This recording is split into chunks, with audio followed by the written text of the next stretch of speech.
This is a step by step process for the MOFA attestation. मैंने recently MOFA से अपने family documents और academic documents जिसमें degrees और ट्रांसक्रिप्ट्स हैं वो अटेस्ट करवाई है। तो this is a complete step by step process that can be valuable for whoever is looking forward to getting the documents attested in near future. सबसे पहले आपने जो बेसिकली इसकी लोकेशन है, आपने गूगल मैप्स पे आपको इस तरह शो होगा, MOFA attestation block, constitution Avenue.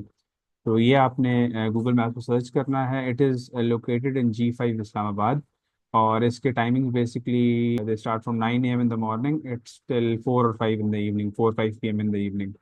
इसकी अच्छी बात यह है कि सेम डे में आपकी डॉक्यूमेंट्स अटेस्ट हो जाते हैं। It's just a 1 day process. Moving forward, ये स्टेप बाय स्टेप है कि आपने करना क्या क्या है।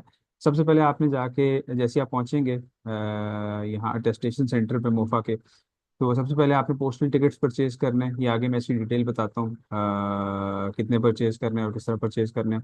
नेक्स्ट आपने बाहर बाहर बाहर ही एक फोटोकॉपियर बैठा होगा, उससे आपने फॉर्म ले लेना है जिसमें आपने फिलअप करनी होंगी चीज़ें रिगार्डिंग कि कितने अटेस्टेशन डॉक्यूमेंट्स हैं आपके और कौन कौन से डॉक्यूमेंट्स हैं। फिर आपने मेन बिल्डिंग के अंदर जाना है और वहाँ से आपने टोकन ले लेना है। और उसके बाद आपने अपने डॉक्यूमेंट्स कंप्लीट करने along with filling the form. और सारे डॉक्यूमेंट्स आपने अटैच करके अपने पास रख लेने हैं। फिर जब आपका टोकन अनाउंस होगा, submit documents at your turn when the token is announced. और उसके बाद सेम डे में जब आप डॉक्यूमेंट सबमिट कर देंगे तो सेम डे में आप डॉक्यूमेंट्स अपने वापस कलेक्ट कर सकते हैं 2 to 3 PM के दरमियान।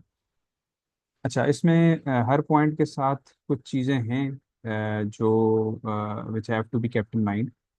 सबसे पहले हम आ जाते हैं पोस्टल टिकट्स में। जैसे ही आप पहुंचेंगे तो आपके जैसे ही आप पहुंचते हैं तो आपके राइट साइड पे एक पोस्ट ऑफिस सा है, पाकिस्तान पोस्ट का पोस्ट ऑफिस है। वहाँ से आपने टिकट्स परचेज करने हैं। अच्छा, there are two types of documents. एक आपके फैमिली डॉक्यूमेंट्स होते हैं जिसमें फॉर एग्जांपल आपका बर्थ सर्टिफिकेट है, आपका क्या नाम है, बर्थ सर्टिफिकेट हो सकता है, कैरेक्टर सर्टिफिकेट हो सकता है, मैरिज सर्टिफिकेट हो सकता है, बर्थ रजिस्ट्रेशन सर्टिफिकेट हो सकता है। तो इस तरह की चीज़ें सारी फैमिली डॉक्यूमेंट्स में आती हैं आपकी। और दूसरे आपके डॉक्यूमेंट्स हैं वो आपके एकेडमिक डॉक्यूमेंट्स हैं जिसमें आपकी डिग्रीज हैं, ट्रांसक्रिप्ट्स हैं, और ओ लेवल्स के रिजल्ट्स हैं, FSC के रिजल्ट्स हैं, मेट्रिकुलेशन के रिजल्ट्स हैं। तो ये दो टाइप के डॉक्यूमेंट्स हैं। मैंने अपने कुछ फैमिली डॉक्यूमेंट्स अटेस्ट कराए थे और कुछ एकेडमिक डॉक्यूमेंट्स अटेस्ट कराए थे। आपको दो तरह के टिकट्स मिलेंगे। एक आपको 10 रुपये की स्टैम्प मिलेगी और एक आपको 25 रुपये की स्टैम्प मिलेगी। तो जो आपके फैमिली डॉक्यूमेंट्स हैं उन पर 10 रुपये की स्टैंप लगेगी और आपने इंश्योर करना है कि 10 रुपये की स्टैंप उनके फ्रंट पे लगे। Ticket to be pasted on the front of family documents. Let's start from the first point. हर डॉक्यूमेंट पे एक टिकट लगेगा, 1 ticket to be pasted on each document. Academic document पे आपका 25 रुपीज़ वाला स्टैंप लगेगा, जो ये है आपका रेड वाला। और जो आपका फैमिली डॉक्यूमेंट है उस पर 10 रुपये वाला स्टैंप लगेगा, जो ये है आपका। उसके बाद जो आपके टिकट्स हैं वो फैमिली डॉक्यूमेंट के फ्रंट पे पेस्ट होंगे, ठीक है। और जो एकेडमिक डॉक्यूमेंट्स हैं, डिग्रीज वगैरह हैं, उनकी बैक साइड पे पेस्ट होंगे। ये आपने याद रखना है। अच्छा, आप उनको जाके आप बेहतर ये है कि पहले से आप सॉर्ट कर लें कि आपके फैमिली डॉक्यूमेंट्स कितने हैं और एकेडमिक डॉक्यूमेंट्स कितने हैं। फॉर एग्जांपल मेरे एकेडमिक डॉक्यूमेंट 6 थे और फैमिली डॉक्यूमेंट्स मेरे 5 थे। टोटल मेरे 11 डॉक्यूमेंट्स थे। मैंने उनको बताया 6 मेरे एकेडमिक डॉक्यूमेंट्स हैं, तो उन्होंने मुझे 6 ये 25 रुपये वाले 25 रुपीज़ वाले टिकट दे दिए। और 5 मेरे फैमिली डॉक्यूमेंट्स हैं, उन्होंने 5 मुझे ये 10 रुपीज़ वाले टिकट दे दिए। तो ये आप पहले से अगर अपने पास जाते हुए आप पहले से अगर अपने पास सेट बना लेते हैं कि इतने आपके पास एकेडमिक डॉक्यूमेंट्स हैं, इतने फैमिली डॉक्यूमेंट्स हैं, तो आपके लिए वहाँ पे आसानी रहेगी। अच्छा, मूविंग फॉरवर्ड, नेक्स्ट आपका है आपने फॉर्म कलेक्ट कर लेना है फोटो कॉपियर से। परचेज द फॉर्म फॉर ₹10, 10 रुपये का आपको फॉर्म मिलेगा। इस तरह का आपका फॉर्म नजर आएगा। लेकिन इसमें आपके ऊपर डिटेल्स होंगी, आपका CNIC, आपका नाम, आपका कॉन्टैक्ट नंबर। और नीचे जो जो आपने चीज़ें आपने करवानी है, अटेस्ट करवानी है, उनके नाम ऑलरेडी उन्होंने जेनेरिक नाम लिखे हुए हैं। आगे आपने नंबर एंटर करने होंगे। फॉर एग्जांपल मेरी जो ग्रेजुएशन जो BSc होती है, ग्रेजुएशन की मेरी 4 डिग्रीज थी। दो मेरे अपने डॉक्यूमेंट्स थे और दो मेरी वाइफ के थे। मेरा अपना बैचलर्स की डिग्री और ट्रांसफर और मेरी वाइफ की बैचलर्स की डिग्री और ट्रांसफर, तो ये 4 बन जाते हैं।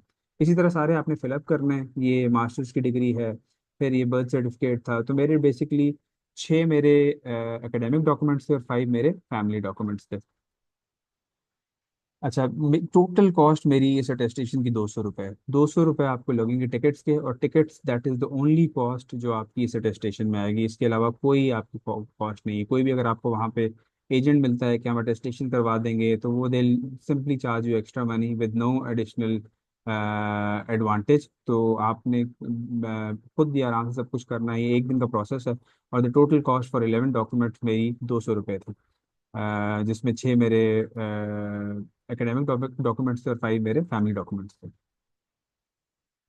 अच्छा, अब आगे मूव करते हैं। जब आपने फॉर्म ले लिया फोटोकॉपियर से, इस फॉर्म को आपने पूरा फिल कर लेना है। फिर नेक्स्ट है आपका, आपने टोकन लेना है। आपने फिर मेन बिल्डिंग के अंदर चले जाना है, get the token from inside the main building. अच्छा, अगर आप अपनी वाइफ का या अपने भाई का किसी किसी ब्लड रिलेटिव के डॉक्यूमेंट्स भी अगर आप अटेस्ट करवा रहे हैं, तो आपको उनकी CNIC की कॉपी चाहिए होगी।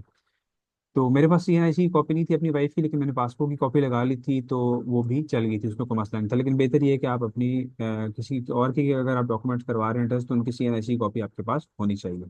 बस आपने ये मेरा मुझे टोकन नंबर मिला था, ये मेरी CNIC कॉपी लगी हुई है, पीछे मेरी वाइफ की पासपोर्ट कॉपी लगी हुई है, नीचे मेरे डॉक्यूमेंट्स हैं। और ये मैंने पूरा सेट बना लिया था फैमिली डॉक्यूमेंट्स का और एकेडमिक डॉक्यूमेंट्स का। I waited for my turn, और फिर जब मेरा नंबर अनाउंस हुआ, तो मैंने फिर अपने डॉक्यूमेंट सबमिट करवा दिए। अच्छा, नेक्स्ट जो इसमें है, फिर आपका है कि आप अगर for example you have to make sure कि आपने सुबह 9:30 10 AM तक आप वहाँ पे चले जाएं।